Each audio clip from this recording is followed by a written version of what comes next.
Alrighty, I've got an interesting one for you. I'm going to be doing a review of what I think are the 10 most broken interactions in Star Wars Unlimited.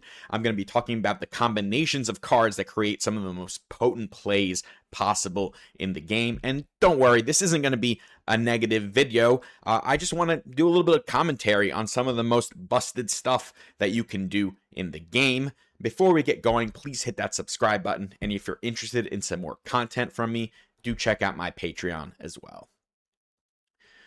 All right, so I'm going to be talking about all the powerful interactions in SWU, doing some commentary. The focus is going to be on leader card pairings. There's going to be a little bit in the earlier part of the video where I talk about more like card pairings, but once we get into that top 10 list, it is going to be a leader card pairing sort of commentary.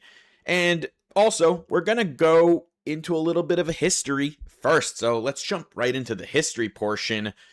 This is the history of broken, and this is kind of what I mean by broken interactions. And these are the ones that have been suspended, and they were all based on card pairings. So we have Han and DJ here. I don't think I need to explain so much about why that was a broken interaction. You could smuggle this guy on the Han flip turn, go from 5 to 7, blow up one of your opponent's resources. The game would usually end on the spot.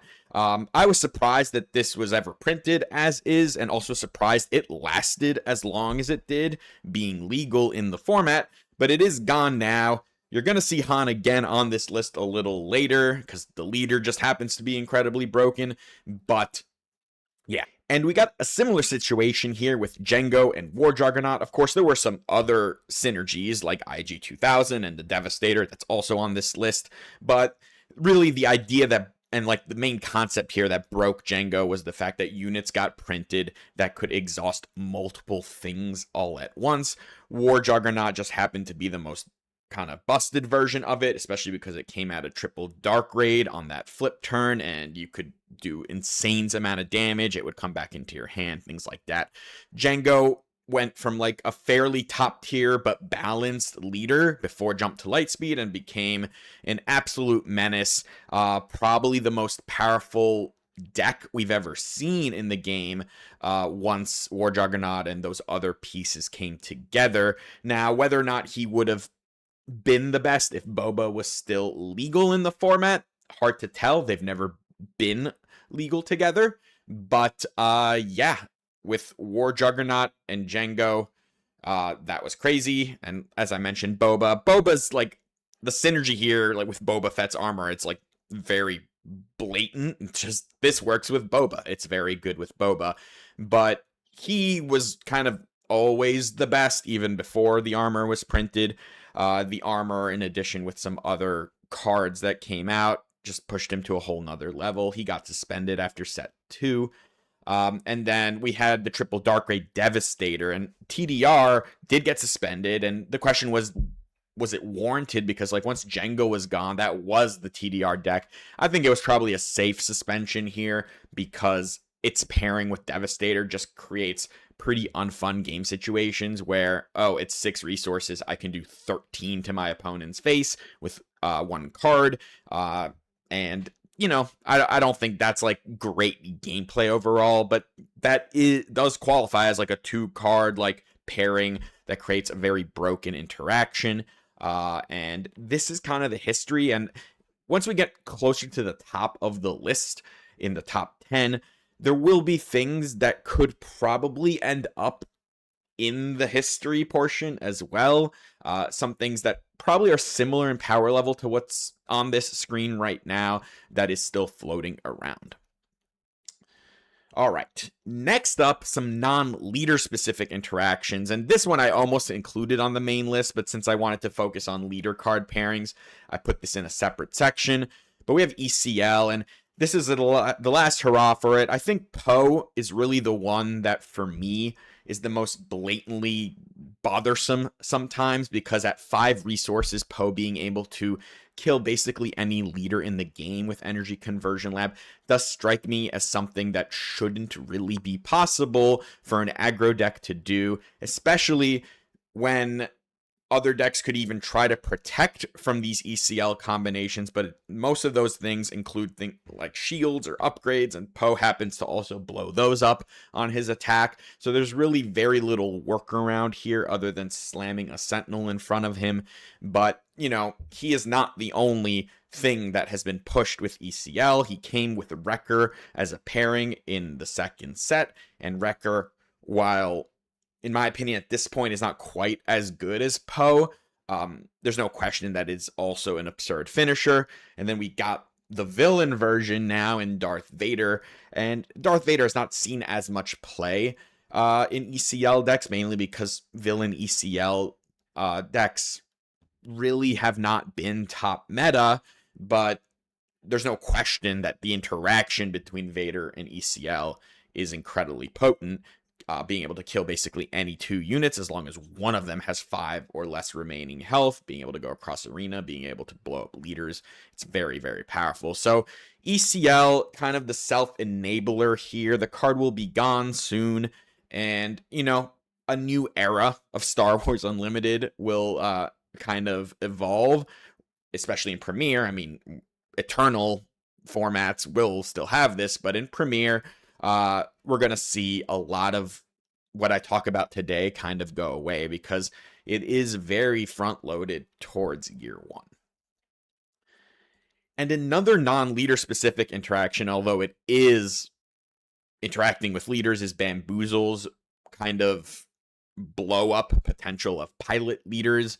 I caution you to be a little worried that Bamboozle is going away next set, because while so much of the power on this game is being shifted because of year 1 rotation, JTL and the pilots specifically don't really revolve around anything that happens in year 1, and in fact get hated out by a lot of year 1 stuff like Bamboozle, Han 1, stuff like that.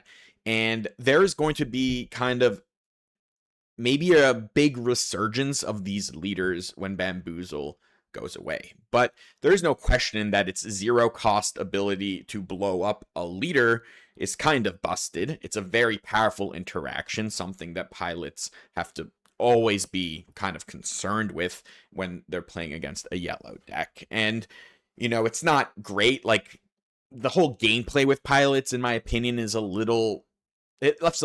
leaves a little to be desired, because it very much revolves around, like, do you have it or do you not sort of gameplay, because the whole function of pilot leaders is to actually kind of make most of their opponent's deck not matter.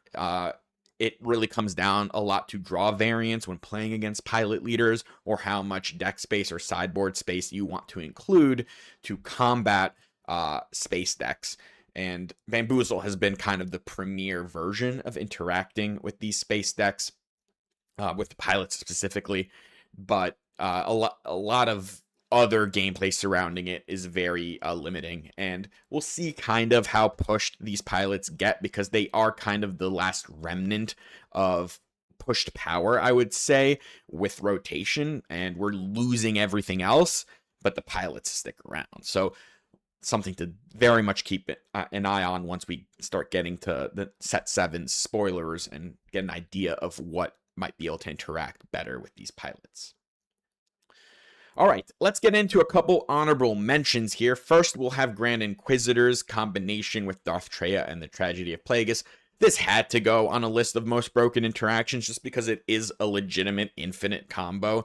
If your opponent cannot kill Darth Traya, or either shrink her attack to 0 or buff it over 3 once you play Tragedy of Plagueis, they lose the game. So, cool. This is not powerful. Like, this deck is not good, in my opinion, and that's fine. It doesn't mean the interaction isn't broken. And so, as we go further up the list, we'll definitely see decks that are very powerful. We're starting with one that isn't really a powerful deck, but it is a broken interaction. So, keep an eye on this infinite combo. It's kind of cool. I think that it exists, that the devs are willing to push those boundaries. In this case, it's not like scary. This is not going to be a meta breaker, but it's nice that at least we get potential to do some really degenerate things sometimes.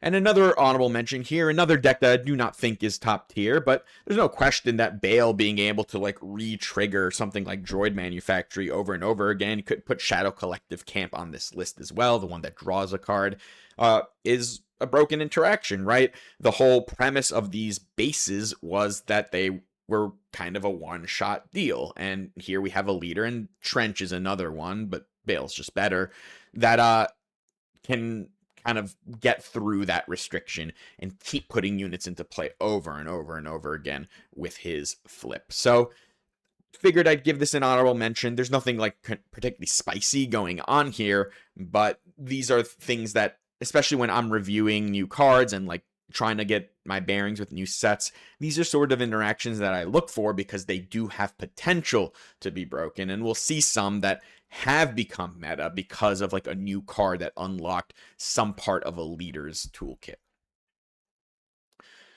And the last honorable mention I have is Han Solo Pilot, and Sudden Ferocity is mostly just a placeholder for other plot, but it is probably the best plot to play with Han Solo because it's an odd-costed card that comes into play with him, which means he gets more reduction.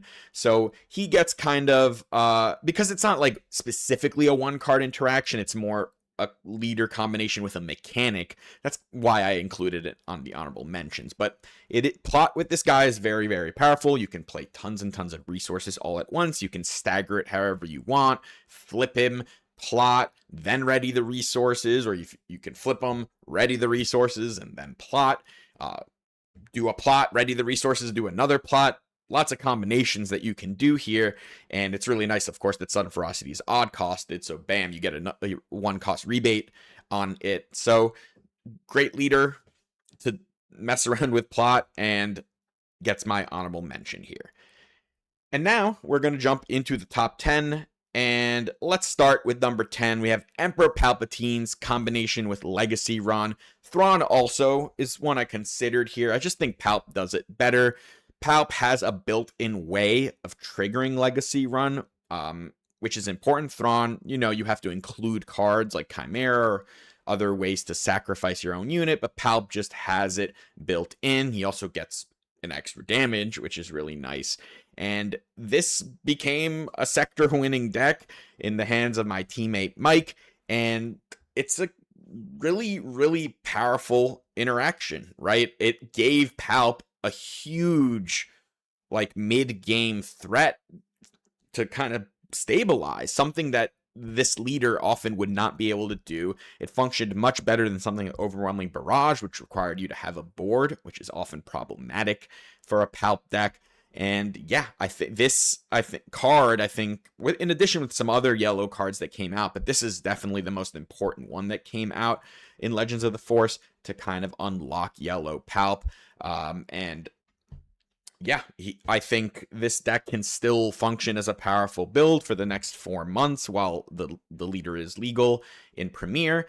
Maybe the world has gotten a little more hazardous for Palp. Decks have gotten faster and more wide than they have been in the past, but Legacy Run will still be a core part of this build. All right, at number 9, Luke Skywalker's combination with Cinta, Kaz, and Cinta does work with some other leaders like Anakin or the Boba pilot, whatever it may be. I just think the best she has been for me has been with Luke, so that's why Luke gets the call out here. Being able to cheat the action, kind of cheat 3 actions all at once. You're not only flipping your leader, you're attacking with your leader, and you're playing a unit, a 5/5. All in one, lets you maintain initiative going to the next turn often. Really helps you just close out games because often your pilot just needs to get 2 attacks in, and this doesn't give room for that bamboozle to happen, right? It doesn't give room for your opponent to like hit you in between your flip and your attack. Thus, maybe you're the one that ends up in check instead of your opponent. This does all of it at once. Cinta is very, very powerful with 6 flip leaders, especially the pilots that create like massive units. It's similar to why Anakin is also one that functions well with Cinta, because he also often attacks for like 7, 8, 9, and that's the core here. It's probably not something you include in like a Cad Bane deck because attacking for 4 is not that relevant, but when you're attacking for close to double digits, it's a lot different. At number 8, we have Kira's new best friend, Cad Bane. You know, this isn't like game breaking, it's just an incredibly powerful interaction to be able to cheat your devastating gunship effect, essentially. Any unit that is 4 or less health in play will immediately die, which actually helps Kira stay alive. A big issue for her, especially last set, was that you would flip, but she would die before you could attack because the field was getting more hazardous. There were more 4-power units in play, or more things in general floating around. Now all of a sudden, because you get to cheat that action, you can kill that ground unit that's threatening Kira, and all of a sudden now you have 2 units in play with 4 power to help you represent something like an overwhelming barrage the following turn. So Cad Bane has helped a lot in shoring up Kira's flip turn, which has gotten weaker since set 4, like much weaker overall, just because decks have way more tools to interact with her. And yeah, I think Cad does a lot to fix issues that she has. At 7, a big mainstay here is Quinlan's interaction with Plo Koon. Plo Koon is the most powerful interaction here, but you can include things like Deppa and Han, all these ambush units that do +1, right? Han can kill those 7 health units with Quinlan, so like a Luke, for instance. Deppa can kill like 6 health leaders, but Plo, obviously, because it can do 7 on 5, has been incredibly core. Basically, since this leader came out, he could kill things like Django when it mattered. He kills Talzin, he kills himself in the mirror, he can kill Han 1 because Han only has 6 health, even though he's not a 5 cost. So just a very, very potent thing, something that has helped shape Quinlan's entire strategy for basically since it's existed in the game. Quinlan has been one of the better decks in the game for a long time, especially once set 4 came out.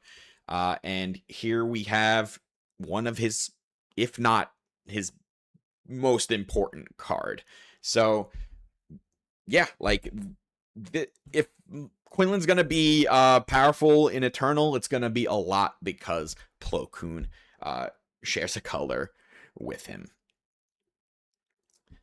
At number 6, here's a new interaction. We have Boba Fett leader with Topple the Summit, and what can I say? Single-sided board wipes are pretty good, and this does that a lot of the time. Paired with the fact that you usually are spreading indirect damage throughout the game before your flip turn, and your opponent needs to soak it on some of their units, you now have a way to just like completely flip the game on them. Even if their leader's at full health, you might be able to put all 4 of Boba's damage on that leader, then Topple will finish it off while also cleaning up all the damaged units. Your opponent really needs to figure out math while they're playing against Boba to make sure they're not leaving a bunch of units built at 3 or less health, and having enough health in play so that you can't single card board wipe them. But because of how much damage is actually spread out, right? If there are 4 units in play and he puts 1 into all 4 of them, then it's another 3 to all of them. That's 12 damage potential coming from this Topple the Summit, in addition to the 4 that Boba does on his flip. This ends up being the actual best card to plot with Boba, not so much Cinta. I think Cinta makes sense in a Boba deck, but Topple is the one that most of the time I think is like what you're aiming to do. And, you know, Topple, you can say there's like good Kira synergy. I just don't think a Kira red deck is going to be that crazy good. But I think a Boba pilot deck can still be, if not a tier 1 build, something close to it. And in large part because of Topple the Summit.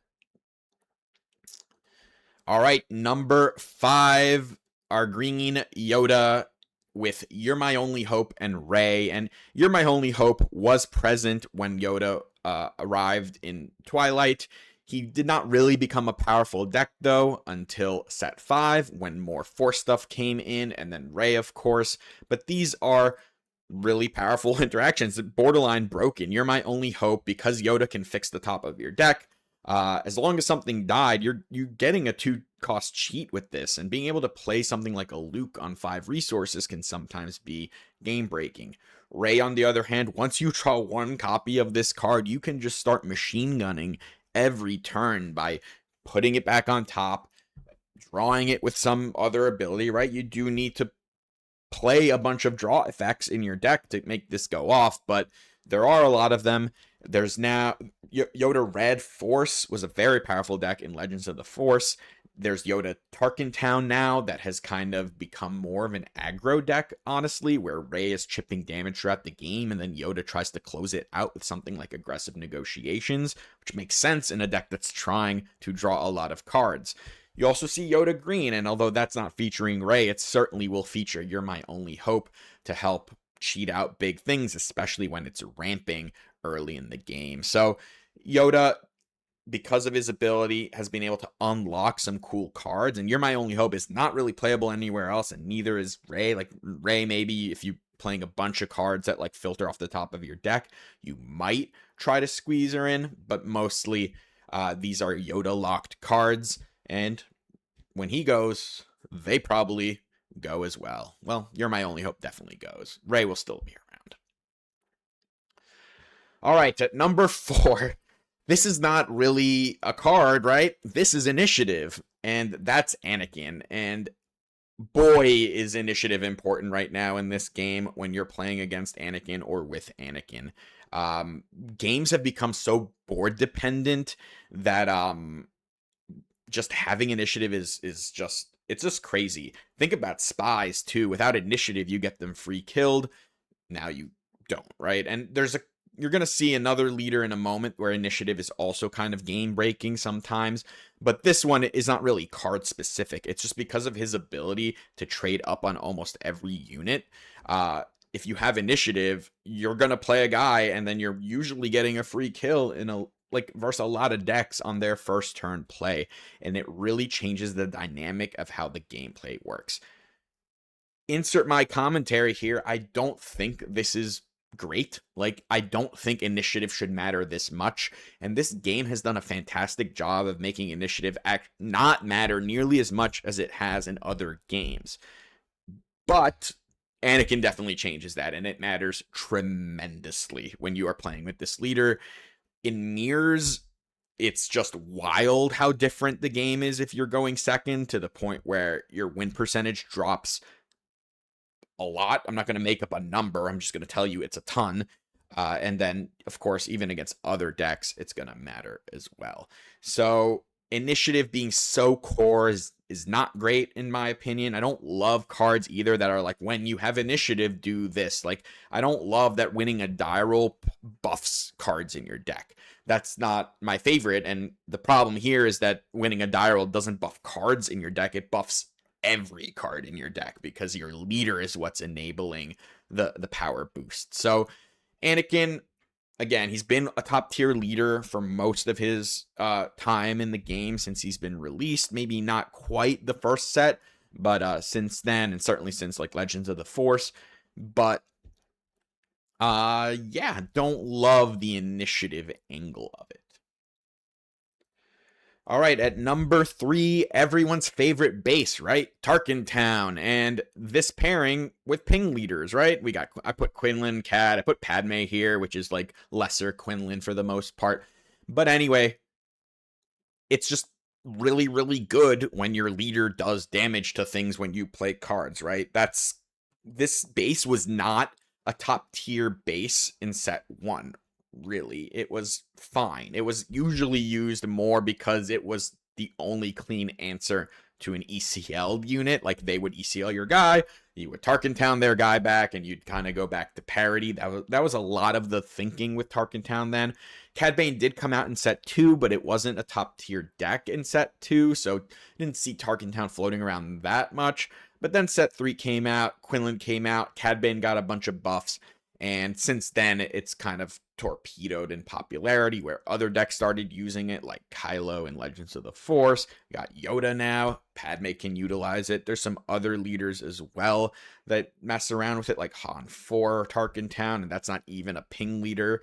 And there's like other pinging decks, like Asajj Pilot, for instance. But Quinlan, Cad, I'd say Kylo Tarkin Town before Force Throw, now Yoda. Like these are really and Yoda's synergies because of Rey. It's not because it's a pinging leader, but the pinging leaders abuse this the best. The card shapes meta or metas kind of since it's existed in a lot of ways, and that and ECL, they'll be gone soon. I don't think Target Town really promotes bad gameplay. I think it just like limits the sort of things that you can do sometimes. And you really need to learn how to play against Quinlan and Cad. It can feel very oppressive sometimes to play against these leaders, especially if you haven't done it in a long time or haven't practiced against them very much, and just feel like you're never can stick a unit because you like play a guy, they play a guy, they kill your guy. Then next turn you're like behind already, and then you play a guy, they play their 3-drop and like trade into your 2 or your 3, and like you just never gather any momentum. And yeah, like Tarkin Town is kind of the card that prevents other decks from gathering momentum, and it is a really important card to exist right now because of Han 2, and he's about to show up on this screen. But I understand some people's frustrations with the existence of Tarkin Town because it has been like over a year of just kind of having the same like gameplay pattern persist over and over again, because it's not different, right? Padme, it's just another it's the same deck, right? Padme and Quinlan and Cad, they're like the same deck in a sense. They all play different cards. Well, Padme and Quinlan don't all play that many different cards, but it's the same idea of like maneuvering the early turn, get a kill with Tarkin Town, snowball throughout the game. And I do understand the frustration, although in my mind, this hasn't felt oppressive to me in any way. It's just maybe at this point, it's been around for a very long time, as are a lot of the things on this list. And, you don't have to play around it for too much longer. All right, at number 2, I could have put maybe an encyclopedia of cards that are broken with Han, but I picked, I think, the 2 most egregious ones, mainly because you play both of these cards on turn 1. And I did an entire video on how I think turn 1 is broken in this game, and it has gotten a little better, specifically because Force Throw got suspended. I think that was a huge thing to change the way turn 1's played. But Han 2 is still the biggest culprit of breaking turn 1, other than maybe like the initiative situation with Anakin. This in my mind is not okay that you can play both of these cards on turn 1. This isn't fun for me to like sit against the Han and watch them play an Ogdo Bogdo on turn 1 when they have initiative and I have a 2-power unit and the game is instantly over. It's not great gameplay there. Grogu, very similarly, is just a card that isn't actually any good, except when you can self-damage it with Han. Like, Grogu I don't think is going to be a card that sees very much play after rotation. Ogdo will see some play. I think there's other ways to enable him, mostly fairly, right? Even now, he sees some play in other decks, but being able to play him on turn 1 or Grogu on turn 1, it just changes how an entire game plays, and it's not great in my mind. Han 2 abuses a lot of different things. You can talk about like being able to play Kiadi Mundi or in Itinerant Warrior on turn 2, being able to play Anakin on 5 or Luke on 6, Kelleran on 6. It's just a lot. Like, the cheating resources thing with him has gotten completely out of control, especially once Legends of the Force came out, because there's just too many units that don't care about the health on them that do like really powerful interplay effects or like add more units into play when you play them. Like, think of Queen Amidala right now. Does she care that she comes in with 2 less life? Absolutely not. It's irrelevant because those spies block all the damage she takes anyway, and now all of a sudden a card that's very good on 5, you can play it on 4. So Han 2, yeah, like I said, you could put an encyclopedia of cards on this list that are broken with him, but Grogu and Ogdo do something that I am not a fan of, which is completely shift how a game is played on the first turn of the game. I do not like the emphasis on like having to mulligan for a very specific hand because you're scared your opponent might do one of these things. Like, oh, I have like a hand with like a good curve, but my only turn one is like Sabine unit. Do I have to mulligan this because if my opponent starts Ogdo Bogdo, I insta lose? Not great. Or like against space decks, if you're like, oh, I guess I cross my fingers, hope you don't have Grogu, or like against even ground decks when they go like Grogu into red 5 and all of a sudden you're like, I guess we have this mini game for the next 3 turns where I'm probably just losing and delaying the inevitable. It's just a huge kind of weight on the game having this leader being able to do this on turn 1. And this is one I kind of wish would just go away before rotation, mainly because I don't like this play pattern very much, but there's no question that it's incredibly powerful. But number 1, I think's gotta be this because, oh boy, playing 7 drops on turn 3 probably should never have been a thing that was allowed in this game, but you could have done that since set 1, and here we go. A whole lot of time later, we're still doing it, and I don't love that you can resupply on turn 1 or 2 and play 7 drops on turn 3. That's another one that I think has mostly worn out its welcome in my mind. And it's funny that it's both Hans that are kind of doing it, but it makes sense because the Han theme has always been cheating resources. Even the pilot does it too. So no surprise that some of them ended up kind of incredibly powerful because cheating resources is a very powerful mechanic.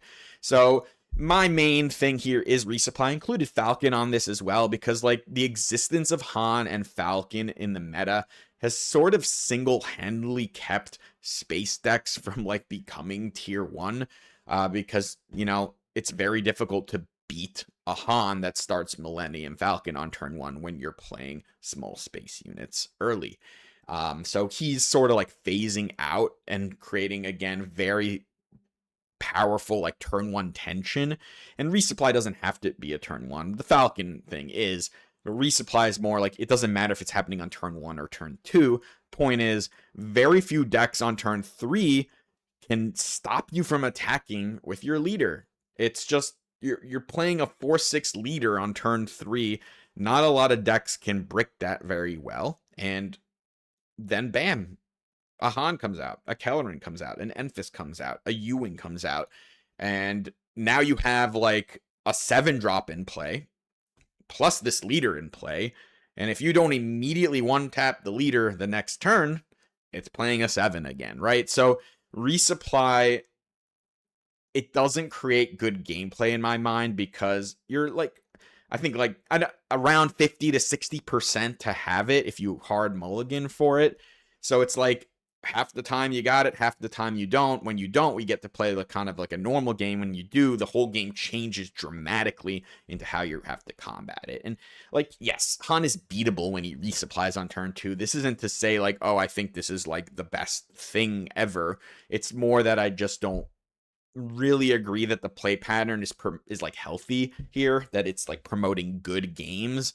And between both Hans, those, nothing else on this list in my mind, including Tarkin Town or ECL, is like promoting as bad negative gameplay as being able to like play a resupply on turn 2 or 1 with this leader and make a 7, or the Han 2 stuff with like Ogdo and Grogu just completely shaping entire games from the first turn. So that's why I put these Hans. I could have made them 1A and 1B, probably should have, but I made them 1 and 2. But anyway, those are my most broken interactions. And from here, we gotta wait and see if we get any more that kind of pop up with the existing card pool. Certainly once set 7 comes out, maybe we'll get some more broken interactions. There's plenty of leaders that are going to start seeing play once rotation happens, because most of the leaders that are like meta right now are year 1 leaders, and that is fine. Like, it's not the end of the world. It's just if you are looking for some changes, they will come with set 7, no question. Until then, probably want to stick with some of the year 1 leaders. Maybe you dig into the pilots a little more and hope that dodge that Han 1 and his Falcon, but it's still fun. Like, the game's pretty fun right now in my mind. I think there's a lot of cool stuff. I understand that some of it feels very samey because it's all the same leaders and mostly the same decks with just upgrades, but there's a lot of like good decision points being made. It's very strategy intensive right now, and overall pretty balanced, minus a couple things that I think the game would do better without. But let me know what you think, and until next time, take care.